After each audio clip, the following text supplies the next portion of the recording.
Guys, welcome to my YouTube channel Pratibha academy. आज मैं आप लोग के साथ EMRS 2025 के लिए प्रैक्टिस सेट नंबर 1 रीजनिंग का लेके आई हूँ। ठीक है, जिसमें मैं आपके जितने भी इसमें क्वेश्चंस होंगे एक एक क्वेश्चंस का पैटर्न आपको सॉल्व करवाऊंगी, जिससे आपको यहाँ पे क्या होना कि रीजनिंग का एक एक क्वेश्चन कैसे सॉल्व करना है वो आपको क्लियर हो जाए। ठीक है, तो चलिए हम लोग स्टार्ट करते हैं आपका क्वेश्चन नंबर 11 से। ठीक है, ये आपका प्रैक्टिस सेट 1 का है। पेज नंबर भी मैं आपको बता देती हूँ क्योंकि कुछ बच्चों को पेज नंबर नहीं मिलता है, तो आप लोग ध्यान से देख लीजिए। ये पेज नंबर आपका 5 है। क्या है आपका पेज नंबर 5 है। ठीक है, तो कुछ बच्चों को क्या होता है ये पेज नंबर नहीं मिलता है, तो आप लोग अपना प्रैक्टिस सेट 1 खोलिएगा, पेज नंबर 15 पे जाइएगा, वहाँ पे आपको रीजनिंग का क्वेश्चन मिल जाएगा। आप आराम से इसको खोल करके आराम से पढ़ सकते हैं। ठीक है, तो चलिए हम लोग स्टार्ट करते हैं। क्या कह रहा है, पहले क्वेश्चन पढ़ते हैं। 8 गर्ल्स का नाम दिया हुआ है GKPADQS and M are sitting around the square table. 8 लड़की हैं। ठीक है, 8 लड़कियां हैं। GKPADQS और M, ठीक है, सब स्क्वायर टेबल के अराउंड बैठी हुई हैं, but not necessarily in the same order. But जरूरी नहीं है कि सेम ऑर्डर में बैठी हैं। 4 of them sit at 4 corners of the table. तो आपको पता है जो मेरा स्क्वायर टेबल्स होते हैं उसमें 4 आपके कॉर्नर्स होते हैं, तो 4 तो कॉर्नर्स पे बैठी हुई हैं और 4 बाकी जो है वो मिडिल पे बैठी हुई हैं। कोई दिक्कत। The one who sits at the 4 corner faces outside the corner, outside the centre. अब जो 4 कॉर्नर पे बैठी हुई हैं वो क्या है, उनका फेस जो है सेंटर से बाहर है। बाकी जो मिडिल पे बैठी है उनका फेस जो है सेंटर के अंदर है। ठीक है, तो हमको इसको सॉल्व करना है। फिर क्या कह रहा है, Q is sitting at one of the corners and she is third to the right of K। A is not sitting at the corner. तो पहले सबसे पहले हम तो बैठाते हैं। ठीक है, मेरी 8 हो जाएंगी गर्ल्स, 4 मेरे क्या है कॉर्नर्स पे बैठे हुए हैं, 4 मेरे मिडिल्स पे बैठे हुए हैं। ठीक है, हो गया मैम, कोई दिक्कत नहीं है। अब क्या कह रहा है, जो 4 कॉर्नर्स पे बैठे हुए थे उनके फेस कैसे हैं मैम, तो 4 जो कॉर्नर पे बैठे हुए हैं, जो चारों कोनों पे बैठी हैं, उनका जो फेस है वो सेंटर से कहाँ है, बाहर की ओर है। सेंटर से कहाँ है, बाहर की ओर है। ठीक है, तो फेस क्या हो गया, सेंटर से बाहर हो गया। और जो बीच में बैठी हैं, जो भुजाओं के मध्य में बीच में बैठी हैं, उनका फेस किधर है मैम, तो अंदर की ओर है। किधर है, आपका अंदर की ओर है। यस मैम, यहाँ तक तो कोई दिक्कत नहीं है। अब क्या कह रहा है, Q किसी एक कोने पर बैठी है और वह K के दाएं के तीसरे स्थान पे है। ठीक है, Q जो है आपके कहाँ पे बैठी है, कोने पे बैठी है, और K के दाएं के तीसरे स्थान पे। तो मान लीजिए K यहाँ पे है, तो K का राइट किधर होगा, थर्ड राइट, 1 2 3, तो यहाँ पे आपकी Q बैठ जाएगी। ठीक है, Q थर्ड पोजीशन पे आ गई और वो कहाँ पे है, कॉर्नर में। यस मैम, कोई दिक्कत नहीं है। A किसी भी कोने पे नहीं बैठी है, तो A जो है मेरा कोई भी कोना पे नहीं बैठा, तो ना A यहाँ बैठ सकता है, ना A यहाँ बैठ सकता है, और ना ही A यहाँ बैठ सकता है। यस मैम, यहाँ तक तो कोई दिक्कत नहीं है। ना A यहाँ बैठेगा, ना A यहाँ बैठेगा, ना A यहाँ बैठेगा। ठीक है, P K के बाईं और दूसरे स्थान पर और S के ठीक दाएं बैठी है। P जो है K के बायां, तो K का बायां क्या हो जाएगा, 1 2 यहाँ पे हो जाएगा। P जो है K के बाईं और दूसरे स्थान पर, तो P यहाँ पे आ जाएगा आपका। यस मैम, और S के ठीक दाएं बैठी है, तो S का ठीक दायां क्या होगा, तो S यहाँ पे होगा, इसका ठीक दायां क्या हो जाएगा, ये। क्योंकि देखिए यहाँ पे अगर इसका सेंटर इधर रहता, मुंह इसका अंदर रहता, तो ये बायां होता, लेकिन अब ये इसका मुंह बाहर है, तो ये इसका ठीक क्या होगा, दायां होगा। ठीक है, समझ में आया आपको। और क्या कह रहा है, K और D एक दूसरे के सम्मुख है, K और D, तो D यहाँ पे हो जाएगा, सामने सामने है तो। ठीक है, अब क्या है Q, अब क्वेश्चन पूछ रहा है Q। देखिए आपका कौन कौन बैठ गया, तो देखिए Q किसी एक कोने पे आपका बैठ गया, Q बैठ गया मैम, K बैठ गया, S बैठ गया, P बैठ गया, D बैठ गया। अब क्या कह रहा है, A कॉर्नर पे नहीं बैठेगा मैम, तो A ना यहाँ पे बैठ सकता है, ना यहाँ पे बैठ सकता है, तो A अब बचा कहाँ, आपका मिडिल में। ये भी भर गया है, ये भी भर गया है, ये भी भर गया है, तो A यहाँ पे हो गया, मिडिल वाला एक यहाँ पे बैठ गया। ठीक है, बाकी आपका कौन कौन बचा है मैम, तो GKPADQS, बाकी आपका क्या बैठा है, G बैठा है और एक M बचा हुआ है। ठीक है, तो या तो G और M यहाँ होगा, या तो M और G यहाँ पे होगा, इसके बारे में कुछ नहीं बोला गया है। ठीक है, तो हमसे क्वेश्चन में क्या पूछा है, Q के ठीक बाएं कौन बैठा है, तो Q का ठीक बायां क्या हो जाएगा मैम, क्यू का ठीक बायां कौन सा हो जाएगा, दायां तो ये होगा, बायां इसका क्या हो जाएगा, डी हो जाएगा। क्या हो जाएगा आपका, डी आंसर। तो आंसर क्या हो गया आपका, डी। आपको एम और जी से कोई मतलब नहीं था इसलिए उसके बारे में नहीं दिया गया, दे भी सकता है, कोई दिक्कत नहीं है, ठीक है। चलिए नेक्स्ट क्वेश्चन पे चलते हैं हम लोग। कह रहा है in this question 3 statements are given followed by 2 conclusions number 1 and 2 assuming that the information given in the statements are true even if they seem to be at variance with commonly known facts decide which one of the conclusion logically। ठीक है, तो देखिए पहला question क्या कह रहा है, all caps are shock. देखिए जो ऑल के बगल में होगा उसमें हम क्या लगाते हैं, 100 लगाते हैं, ठीक है। और जो शॉक्स के बगल में होता है, जो ऑल के बाकी सब में हम क्या लगाते हैं, 50 लगाते हैं। लेकिन नो वाले में दोनों में क्या लगता है, 100 लगता है। तो देखिए ये 100 हो जाएगा, ये 50 हो जाएगा, ठीक है। ये 100 होगा, ये आपका 50 होगा, ये आपका 100 होगा, ये आपका क्या होगा, 50 होगा, ठीक है। कोई दिक्कत नहीं है मैम। क्या लिखा हुआ, ऑल कैप्स आर सॉक्स, सभी टोपियां मोजे। ऑल फ्रॉक्स आर मार्क्स, सभी फ्रॉक मुखौटे। All masks are sock. तो देखिए हमेशा जो आपका कटता है वो एक 50 और एक 100 रहना चाहिए। तो ये और ये आपका कट गया, ठीक है। तो पहला क्या कह रहा है, सम फ्रॉक्स आर कैप्स। क्या, सम फ्रॉक्स जो होगा वो कैप्स होगा। तो हम लोग देख लेते हैं मैम, तो किसका किसका पहले निकालना है, फ्रॉक्स और कैप्स का।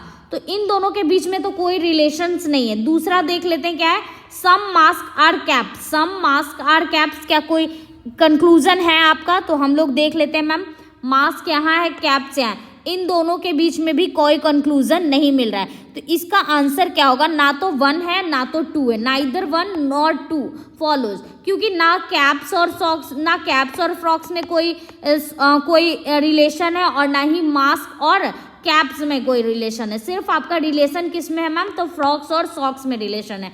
तो इसका आंसर क्या होगा, नाइदर 1 नॉर 2, दोनों में से कोई कंक्लूजन नहीं है, ठीक है। नेक्स्ट क्वेश्चन पे चलते हैं। क्या कह रहा है, नीचे दिए 2 कथन जिनमें कथन ए और कथन आर क्या है, एक कथन है और एक उसका क्या है, तर्क है, ठीक है। 2 statements are labelled below as assertion and reason. एक असर्शन है, दूसरा रीजन है। पहला असर्शन क्या कह रहा है, government of India has banned more than 10 years old diesel vehicles on the road of Delhi. जो गवर्नमेंट ऑफ इंडिया है वो क्या की है, दिल्ली में जितने भी 10 साल से पुराने जो आपके डीजल व्हीकल्स हैं, जो डीजल पे चलते हैं, उनको बैन कर दी। ये बात तो बिल्कुल सही है। कह रहा है diesel prices have increased in the past few years. ये भी बात सही है कि डीजल की प्राइस जो है वो कुछ साल से बढ़ गई है। तो क्या कह रहा है आपका, इसका कंक्लूजन क्या दे रहा है, A is false but R is true. नहीं, दोनों आपका क्या है, दोनों आपका ट्रू है। दोनों आपका क्या है, रीजन असर्शन दोनों ट्रू है। Both A R true and R is correct explanation of A. लेकिन जो आपका आर है ना, इसका करेक्ट एक्सप्लेनेशन नहीं है। डीजल के दाम बढ़ने की वजह से आपका गवर्नमेंट बैन नहीं किया है व्हीकल्स को, बल्कि इसलिए किया है क्योंकि वो बहुत ज़्यादा पॉल्यूशन क्रिएट करते हैं। जो 10 साल से पुराने आपके व्हीकल्स हो गए वो ज़्यादा पॉल्यूशन करते हैं। इसकी वजह से गवर्नमेंट ऑफ इंडिया ने दिल्ली में बैन किया, क्योंकि वहाँ पे जो आपका AQI इंडेक्स जो है वो बहुत ही हाई हो गया। तो ये इसका रीज़न नहीं है। बट दोनों ए और आर दोनों ट्रू हैं, लेकिन इसका क्या है, ये रीज़न नहीं है, ये उसका सही अर्थ या सही तर्क नहीं देता है। तो इसका आंसर क्या हो जाएगा, both A R true but R is not correct explanation of A, ठीक है। ए और आर दोनों सही है, लेकिन आर जो है एक एक्सप्लेनेशन को सही नहीं बता रहा है। डीजल के दाम बढ़ने से नहीं हम कार जो व्हीकल्स है उसको बंद कर दिए, बस बल्कि इसलिए बंद किए ताकि जो आपका व्हीकल्स है जो 10 साल से ज़्यादा पुराना है वो पॉल्यूशन ज़्यादा क्रिएट करते हैं, ठीक है। समझ में आया आपको। अब नेक्स्ट क्वेश्चन पे चलते हैं। क्या कह रहा है, Tania wear T shirt of 7 different colours, red, green, yellow, blue, purple, orange and magenta on 7 different days, ठीक है। मंडे से तानिया जो है 7 दिन अलग अलग कलर के टी शर्ट पहनती है, लाल, हरा, पीला, ब्लू, पर्पल, नारंगी, मैजेंटा, 7 दिन अलग अलग। मंडे से स्टार्ट करती है। She wears green T shirt on Thursday. Monday से स्टार्ट करती है, Monday, Tuesday, Wednesday, Thursday. Yes ma'am. फिर क्या हो जाएगा, थर्सडे के बाद आपका आएगा फ्राइडे, ठीक है। फ्राइडे, सैटरडे और संडे, 7 दिन हो गए आपके। 1 2 3 4 5 6 7 दिन हो गए। Yes ma'am. फिर क्या कह रहा है आपका, फिर देखिए आपका क्या कह रहा है, वो थर्सडे को क्या पहनती है ma'am, she wear green T shirt on Thursday. तो थर्सडे को वो ग्रीन टी शर्ट पहनती है। यस मैम, कोई दिक्कत नहीं है। She does not wear yellow और purple colour T shirt on Friday. तो फ्राइडे को ना तो वो ग्रीन कलर का टी शर्ट पहनेगी, she does not wear yellow और purple T shirt on Friday. Friday को ना तो वो येलो पहनेगी और ना ही पर्पल पहनेगी, ना तो येलो पहनेगी ना तो पर्पल पहनेगी। कब मैम? फ्राइडे को। फिर क्या कह रही है, she wears red colour T shirt after the green colour. Green colour के जस्ट बाद वो क्या पहनती है मैम? रेड कलर का टी शर्ट पहनती है। क्या पहनती है? रेड कलर का टी शर्ट। तो ग्रीन कलर आपका कब पहनी? थर्सडे को। तो फ्राइडे को कौन सा पहन लेगी मैम? रेड कलर का टी शर्ट। ठीक है, कोई दिक्कत यहाँ तक? तो नो मैम, कोई दिक्कत नहीं है। फिर क्या कह रहा है आपका, she wears only purple colour T shirt on the between days on which she wear blue and magenta colour T shirt. देखिए क्या कह रहा है, जो आपकी जो तानिया है वो क्या कहती है, देखिए यहाँ से समझिएगा, वह गुरुवार को हरे रंग की टी शर्ट पहनती है। यस मैम, यहाँ तो मैंने लगा दिया। वह शुक्रवार को पीले या बैगनी रंग की टी शर्ट नहीं पहनती है। Yes ma'am. वह हरे रंग की टी शर्ट के बाद लाल रंग की टी शर्ट पहनती है। तो लाल रंग की टी शर्ट कब पहनेगी वो? फ्राइडे को। जिस दिन वह नीला और मैजेंटा रंग की टी शर्ट पहनती है वह, ठीक है, क्या कह रहा है कि वह उन दिनों के बीच केवल बैगनी रंग की टी शर्ट पहनती है। कब? जिस दिन वह नीला और मैजेंटा रंग की टी शर्ट पहनती है। वह पीले रंग की टी शर्ट के बाद नारंगी रंग की टी शर्ट पहनती है। तो सबसे पहले हमको बताना है कि वह नारंगी कलर की टी शर्ट कब पहनेगी। ठीक है, तो क्या कह रहा है, वह उन दिनों के बीच केवल बैगनी रंग की टी शर्ट पहनती है। किन दोनों के बीच? वह हरे रंग की टी शर्ट के बाद लाल रंग की टी शर्ट पहनती है, और वह उन दिनों के बीच केवल क्या पहनती है? आपका बैगनी रंग की टी शर्ट पहनती है। कब पहनती है? बैगनी रंग की टी शर्ट। तो बैगनी रंग की टी शर्ट आपकी कब पहन लेगी? ट्यूसडे को। ट्यूसडे को आपका कौन सा कलर की टी शर्ट पहन लेगी? बैगनी। बैगनी किसको बोलते हैं हम लोग? ब्लू को। ठीक है, अब फिर क्या कह रहा है, आपका बुधवार को वो क्या पहन लेगी? मैजेंटा पहन लेगी। क्या पहन लेगी? मैजेंटा कलर का। ठीक है, और मंडे को क्या पहनती है? आपका नीला कलर का पहनती है। क्या पहनती है? आपका नीला कलर का। नीला कौन सा हो जाएगा? सॉरी, यहाँ पे ये पर्पल हो जाएगा और ये आपका हो जाएगा ब्लू कलर का। ठीक है, और फिर क्या कह रहा है, फिर नेक्स्ट क्वेश्चन क्या कह रहा है, she wears blue and magenta colour T shirt. Blue and magenta colour के टी शर्ट के बीच में वो पर्पल कलर का टी शर्ट पहनती है। Yes ma'am. She wear orange after yellow colour T shirt. तो ऑरेंज के बाद वो येलो कलर का पहनती है। तो ऑरेंज आपका कब पहन लेगी मैम?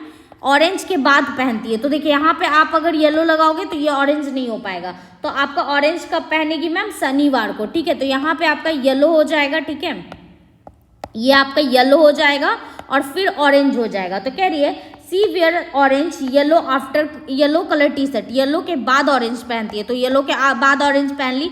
तो कह रहा है वह किस दिन नारंगी टी शर्ट पहनती है? तो किस दिन पहनती है? आपके संडे को वो क्या पहनती है? नारंगी कलर की टी शर्ट पहनती है। आपको समझ में आया? मैं एक बार फिर से समझाती हूँ इस क्वेश्चन को, आराम से देखिएगा। क्या कह रहा है, तान्या सोमवार से शुरू होने वाले सप्ताह के 7 अलग दिन, Monday, Tuesday, Wednesday, Thursday, Friday, Saturday और फिर संडे। ठीक है, फिर क्या कह रहा है, वह गुरुवार को हरे रंग की टी शर्ट पहनती है। मतलब थर्सडे को वो ग्रीन कलर की टी शर्ट पहनती है। ठीक है, कोई दिक्कत नहीं है मैम। वह शुक्रवार को पीले या बैगनी रंग की टी शर्ट नहीं पहनती है। तो शुक्रवार को, फ्राइडे को ना तो वो येलो पहनेगी और ना ही पर्पल पहनेगी। ठीक है, क्या कह रहा है, वह उन दिनों के बीच, ठीक है, वह हरे रंग की टी शर्ट के बाद लाल रंग की टी शर्ट पहनती है। तो हरे रंग की टी शर्ट के बाद लाल, मतलब फ्राइडे को वो क्या पहन रही है मैम? रेड पहन रही है। ठीक है, और क्या कह रहा है, जिस दिन वह नीला और मैजेंटा रंग की टी शर्ट पहनती है, जिस दिन, ठीक है, वह उन दिनों के बीच केवल बैगनी रंग की टी शर्ट पहनती है। जिस दिन वह नीला और मैजेंटा, मतलब ब्लू तो पहनती है, और फिर उन्हीं दिनों के बीच में तो पर्पल हो जाएगा आपका, और फिर बीच में आपका क्या आ जाएगा? मैजेंटा लास्ट में आ जाएगा, तभी बीच में पर्पल आएगा, क्योंकि यहाँ पे तो बीच वाला कॉन्सेप्ट फेल हो जाएगा। तो आपका ये ब्लू हो जाएगा, ये पर्पल हो जाएगा और ये मैजेंटा हो जाएगा। आप कह रही है वो पीले रंग की टी शर्ट, अगर आप संडे में पीला दोगे तो आप ऑरेंज कब लगाओगे? ठीक है, तो यहाँ पे ये क्या हो जाएगा आपका? ये येलो हो जाएगा, और ये आपका क्या हो जाएगा? आपका यहाँ पे आपका ऑरेंज हो जाएगा। तो ये आपका संडे को कौन सा टी शर्ट पहन रही है मैम? ऑरेंज कलर का टी शर्ट। समझ में आया आपको? नेक्स्ट क्वेश्चन पे चलते हैं। क्या कह रहा है, study the given diagram carefully and answer the question. The number in different section indicate the number of person in area. तो देखिए कह रहा है, दिए गए आरेख का ध्यानपूर्वक अध्ययन करें और प्रश्न का उत्तर दें। विभिन्न अनुभागों में दी गई संख्याएं एक क्षेत्र के विभिन्न पत्रिकाएं खरीदने वाले व्यक्तियों की संख्या कहती है। तो देखिए कह रहा है, what is the number of person who buy both Champak and Nandan but not Sarita.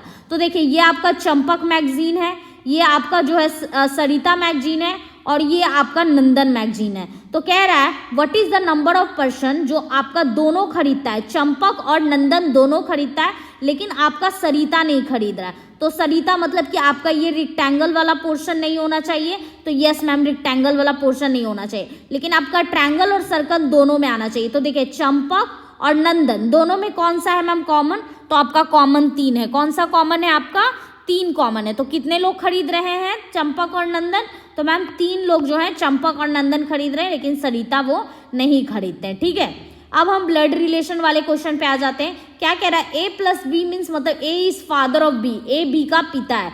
A minus B means क्या होता है, A is the mother of B. A cross B का मतलब क्या होता है, A is the sister of B. A divide B, B means का क्या मतलब होता है, A is the brother of B. तो हमको यहाँ पे बताना है कि ये जो इक्वेशन दिया हुआ है इससे क्या रिलेशन बनेगा, how is S related to P. तो पहले क्या है, S minus G, S is the mother of क्या हो जाएगा, जी। एस जो है जी की क्या है, आपकी माँ है, जी की क्या है, माँ है।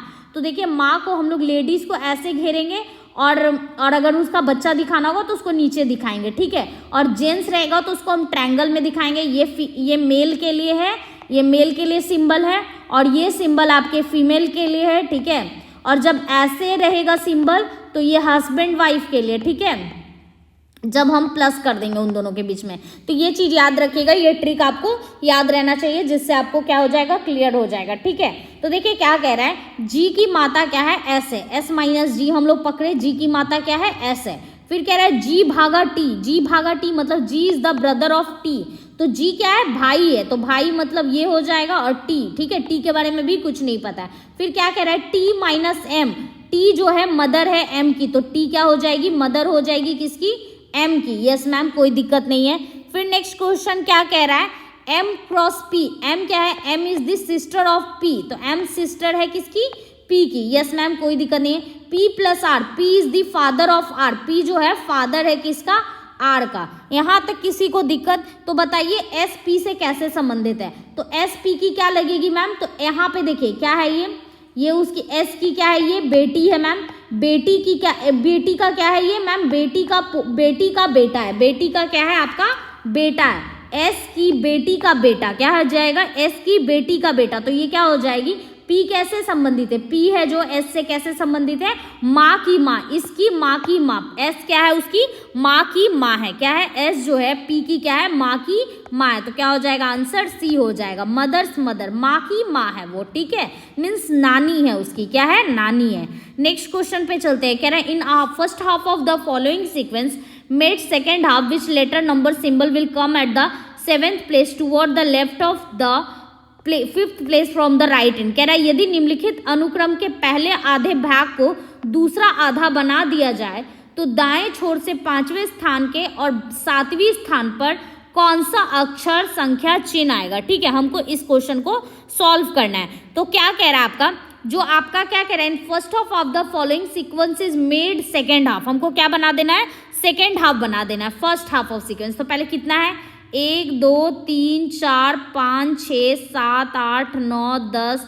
11 12 13 14 15 16 17 18, मतलब 9 9 इधर हो जाएगा। तो ठीक है, हमको पहले क्या करना है, 9 9 पहले इधर करना है। तो हमको जो फर्स्ट हाफ है उसको किधर बना देना है मैम, सेकेंड हाफ में बना देना है। तो पहले क्या आ जाएगा, 9H2T परसेंटेज, फिर आपका 9@1 हैशटैग, फिर आपका LX और क्या आ जाएगा, JKILUA5, यही आएगा। यस मैम यही आएगा, यहाँ तक कोई दिक्कत नहीं है। ये आपका लेफ्ट हैंड है, क्या है आपका, ये लेफ्ट हैंड हो जाएगा और ये आपका क्या हो जाएगा मैम, ये राइट हैंड हो जाएगा। क्या हो जाएगा, राइट हैंड। अब क्या कह रहा है हमको, दाएं, तो दाएं छोर से 5वें स्थान, तो 1 2 3 4 5, इसका 5वां, ठीक है, के बाईं और 7वां स्थान, तो इसका बाईं और 7वां हमको जाना है। ठीक है, तो इसका बाईं और 7वां क्या हो जाएगा, 1 2 3 4 5 6 7, क्या हो जाएगा,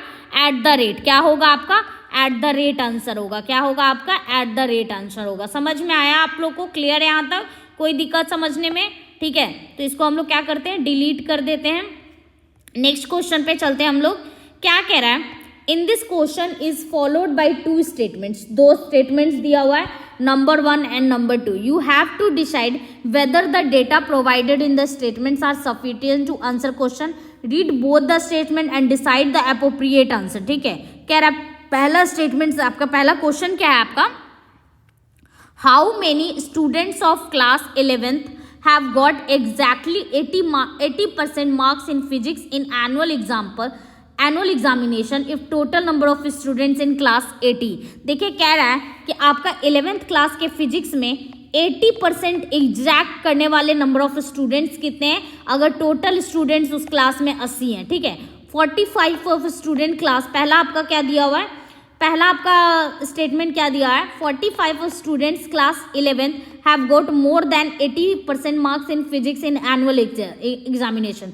तो कह रहा है जो आपका 45 स्टूडेंट जो है वो 80% से ज़्यादा लाया है फिजिक्स के एनुअल एग्जामिनेशन में. ठीक है, फिर क्या कह रहा है, 30 student of class 11th have got less than 80 marks. तो 45 और 30 जोड़िएगा तो कितना हो जाएगा, 5 और 4 3 7. ठीक है, तो 75 स्टूडेंट्स तो ऐसे हो गए. तो जो 5 स्टूडेंट्स हैं वो कितने लाए होंगे, एग्जैक्ट 80% मार्क्स लाए होंगे. कितने परसेंट लाए होंगे, एग्जैक्ट 80% लाए होंगे. ठीक है, तो हम इन दोनों स्टेटमेंट्स का यूज करके इस क्वेश्चन का आंसर क्या कर सकते हैं, दे सकते हैं. तो क्या हो जाएगा, both statements 1 and 2 are together are necessary to answer the question. Option number A होगा. ठीक है, समझ में आया आप लोग को.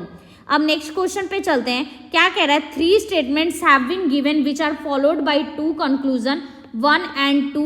assuming that the given statements are true, find out which of the conclusions are definitely true. ठीक है, देखिए इससे पहले मैं ये क्वेश्चन करवाऊँ, मैं आप लोग को कुछ बता देती हूँ कि आप लोग को EMRS का कंप्लीट बैच हम लोग के एप्लीकेशन पे 599 में मिल जाएगा, जिसमें आपको सब चीज़ पढ़ाया जाएगा. Teaching aptitude, NEP, ICT, Hindi, English, reasoning, सब कुछ आपको करवाए जा रहे हैं 599 में, और 40 टेस्ट सीरीज. ठीक है, अगर आप ये ज्वाइन करते हैं तो आपको इसके साथ इसके क्लास मिल जाएगा, आपको इसका नोट्स मिल जाएगा, सारे प्रीवियस ईयर क्वेश्चंस मिल जाएंगे, सारा प्रैक्टिस सेट्स आपको मिल जाएगा, और साथ में प्लस 40 टेस्ट सीरीज मिलेंगे, और उसके भी आपको क्या मिल जाएंगे, PDF मिल जाएंगे. ठीक है, क्या मिल जाएंगे आपको, PDF मिल जाएंगे. ठीक है, तो आप क्या कर सकते हो, उसको ज्वाइन कर सकते हो. और नहीं तो अगर आपको सिर्फ टेस्ट सीरीज लगाना है, आपको प्रैक्टिस करना है, तो आप 40 टेस्ट सीरीज का टेस्ट भी खरीद सकते हो, जो कि आपको बस 289 में मिल जाएगा. ये आप कहीं भी ऐप में भी जाके परचेस कर सकते हो, प्रतिभा एकेडमी के ऐप में, या फिर 9430851094 पे व्हाट्सएप पे मैसेज करके डायरेक्ट वहाँ पे करके आप खरीद सकते हो. ठीक है, तो अगर किन्हीं को भी ये ऐप चाहिए या फिर किन्हीं को ये बैच चाहिए तो वो डायरेक्टली इस नंबर पे कॉल करके आप ले सकते हैं. ठीक है, तो चलिए हम लोग अपना क्वेश्चन कर लेते हैं, ज़्यादा टाइम वेस्ट नहीं करते हैं. और हाँ, आप लोग को अगर ये सेशन अच्छा लगता है तो आप लोग अपना रिव्यू दीजिए, कमेंट कीजिए, लाइक कीजिए, शेयर कीजिए, ताकि मैं नेक्स्ट वीडियो अपने मन से ही लेके आऊँ, ताकि देखूँ कि हाँ बच्चे में जो वो है कि हाँ बच्चे इस पे अच्छा रिस्पांस दे रहे हैं, तो मुझे भी करवाने में अच्छा लगेगा. ठीक है, तो हम लोग अपना क्वेश्चन पढ़ते हैं. देखिए आपका क्वेश्चन नंबर 19 क्या कह रहा है, 3 स्टेटमेंट्स हैव बीन गिवन. ठीक है, which are followed by the conclusions 1 and 2 assuming that the given statements are true, find out which of the conclusion is are definitely true. Statements आपका क्या है, P is greater than T, P is smaller than T, Y is greater than W and P is greater and equal to Y. ठीक है, तो W is smaller and equal to P, T is greater than Y.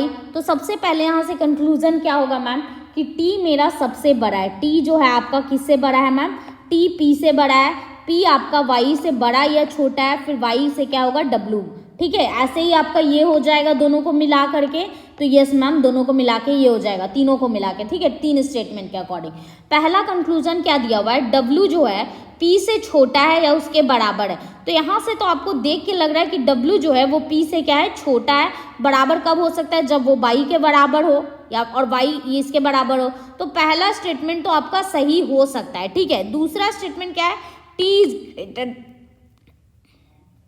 Is greater than Y. तो ये बात तो बिल्कुल सही है कि T Y से क्या है, बड़ा है. तो इसका आंसर क्या होगा, बोथ कंक्लूजन्स आर ट्रू. दोनों कंक्लूजन्स क्या हैं आपके, सही है. तो आंसर क्या हो जाएगा आपका, D ऑप्शन नंबर. ठीक है, नेक्स्ट क्वेश्चन पे चलते हैं, क्वेश्चन नंबर 20। क्या कह रहा है, Bhairav started from his home and travel 50 metre toward its end then turn to his right and travel 150 metre from here. पहले देखिए भैरव अपने घर से निकलता है, 50 मीटर ईस्ट की ओर चलता है, फिर राइट घूमता है, फिर 150 मीटर चलता है, फिर लेफ्ट मुड़ता है, फिर 100 मीटर चलता है और मंदिर पहुंच जाता है। फ्रॉम द टेम्पल, मंदिर से 50 मीटर टुवर्ड्स नॉर्थ मूव होता है and then turn left and फिर 100 मीटर ट्रेवल करता है। Finally he turn to his left and moved 100 metre to reach a point P. What is the direction and shortest distance his home from the point P. ठीक है, तो पहले हम इसको solve करते हैं। ठीक है, तो क्या कह रहा है, भैरव ने अपने घर से शुरुआत की और 50 मीटर पूर्व कहाँ चला मैम, तो 50 मीटर पूर्व वो कहाँ चला, ईस्ट की ओर चला। कहाँ चला वो, आपके ईस्ट की ओर। तो मान लेते हैं, देखिए आपको क्वेश्चन दिख रहा होगा, अगर नहीं दिख रहा है तो मैं यहाँ पे एक पेज खोल लेती हूँ ताकि आपको बनाने में यहाँ पे प्रॉब्लम ना हो। ठीक है, देखिए क्या कह रहा है, भैरव ने अपने घर से शुरुआत की और 50 मीटर पूर्व की ओर यात्रा की।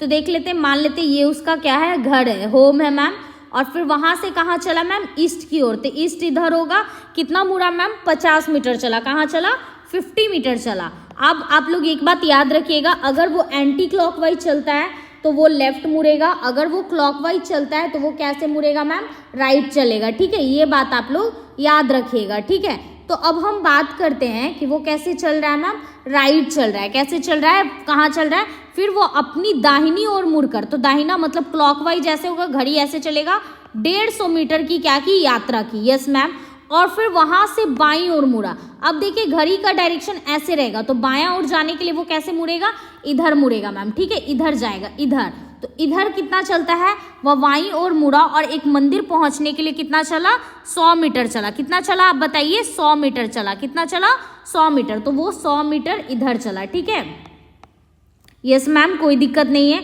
फिर क्या कह रहा है, फिर नेक्स्ट क्या कह रहा है, वहां से बाईं ओर मुड़ा और एक मंदिर पहुंचने के लिए 100 मीटर की यात्रा की। यहाँ पे वो मंदिर पहुंच गया। कहाँ पहुंच गया, वो मंदिर पहुंच गया। ठीक है, यहां से वो मंदिर पहुंच गया। अब नेक्स्ट क्या कह रहा है, मंदिर से वह 200 मीटर उत्तर की ओर चलता है। तो 200 मीटर उत्तर मतलब क्या हो जाएगा, नॉर्थ हो जाएगा। तो आपका 200 मीटर क्या हो गया, उत्तर हो गया। ठीक है, फिर क्या कह रहा है, सॉरी 250 मीटर वो कहाँ चला, उत्तर की ओर चला, और फिर बाईं ओर मुड़कर 100 मीटर चला। बाईं ओर कैसे मुड़ेगा मैम, तो इसका बायां किधर हो जाएगा, इधर हो जाएगा। तो फिर 100 मीटर बाईं ओर मुड़ा। अंत में वह अपनी बाईं ओर मुड़ा और बिंदु पी पर, ठीक है, अब फिर से वो फिर बाईं ओर मुड़ा। अब यहाँ से उसका बाईं ओर किधर होगा, घड़ी के डायरेक्शन में ऐसे जाएगा तो इधर, और यहाँ पे इधर जाएगा तो बाईं ओर मुड़ जाएगा, फिर 100 मीटर चलेगा। ठीक है, कोई दिक्कत नहीं। अंत में वो बिंदु पी पे पहुंच गया, यहाँ पे पहुंच गया। अब कह रहा है बिंदु पी से उसके घर की दिशा की न्यूनतम दूरी है। तो उसका घर तो इधर है, बिंदु पी से उसका घर कितनी दूरी का है मैम, 50 मीटर। और किधर साइड है पी से मैम, वेस्ट की साइड है। किधर है, वेस्ट की साइड है। तो क्या हो जाएगा, वेस्ट 50 मीटर हो जाएगा। ठीक है, आप लोग को यहाँ तक ये क्वेश्चन समझ में आया, कोई दिक्कत है यहाँ तक समझने में। तो आपका ये आज प्रैक्टिस सेट रीजनिंग का 1 कंप्लीट हो गया है। अब मैं आपके साथ नेक्स्ट वीडियो के साथ मिलती हूँ, जिसमें देखिए मैंने आपका एक एक क्वेश्चन यहाँ पे रीजनिंग का कंप्लीट करवा दिया है। अब मैं आपको आपके साथ नेक्स्ट वीडियो के साथ मिलूंगी और फिर मैं आपके ऐसे ही क्वेश्चन करवा दूंगी, जिससे आपका प्रैक्टिस हो जाएगा, आपको रीजनिंग सॉल्व करने का कॉन्सेप्ट पता चल जाएगा। ठीक है, तो चलिए हम लोग कल मिलते हैं। Thank you.